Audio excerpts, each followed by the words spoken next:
Hi guys, welcome to another Manny Explains. Today I'm going to show you how wound allocation works.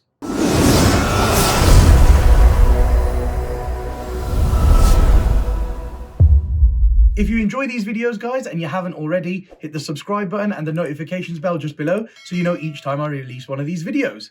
So today we're talking all about how to allocate wounds to models in a unit.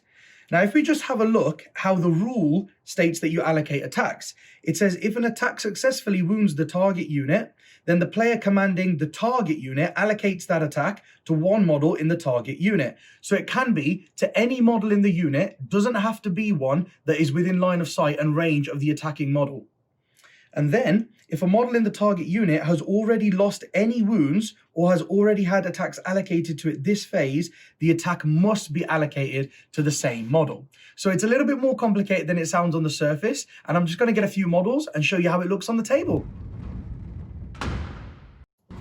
Let's have a closer look at how wound allocation works. So this is one such scenario where I might take damage from, say, the shooting phase, because a unit has targeted my unit of Hive Guard here with ranged attacks. Now here, in this situation, no model in the unit has taken any wounds already, so I could allocate the wounds to any model in the unit first. So of course, I would want to take it on the guy who is touching the ruin, just because he would get +1 to his armor save for the benefits of light cover that the ruin is granting him. So in this situation, I would be able to do that. However, the second situation that you might come across is if the unit had taken wounds, I don't know, say in the psychic phase, and this hive, I decided to put those wounds on this Hive Guard model at the back of the unit. So he has 2 wounds remaining because he's taken a wound.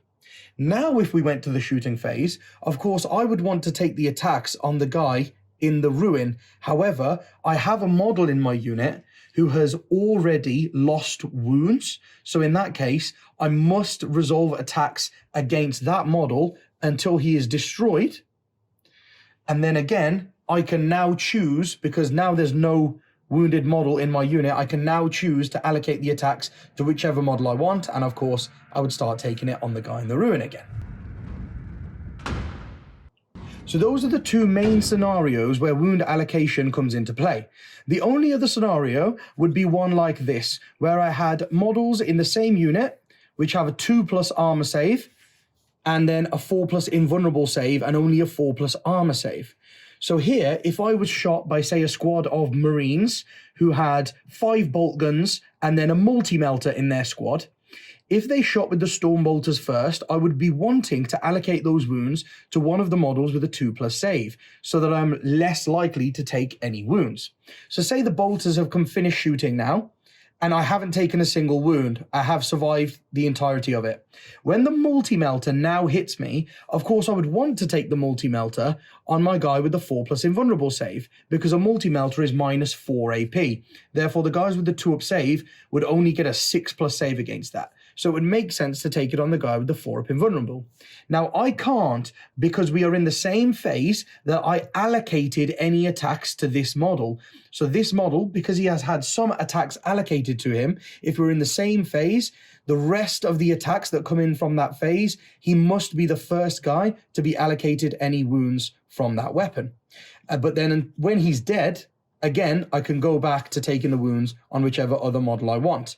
But if I then were to start taking wounds on the guy with the 4+ invulnerable save, he would have to keep going as well until he also died. And that is the third scenario where wound allocation comes into play.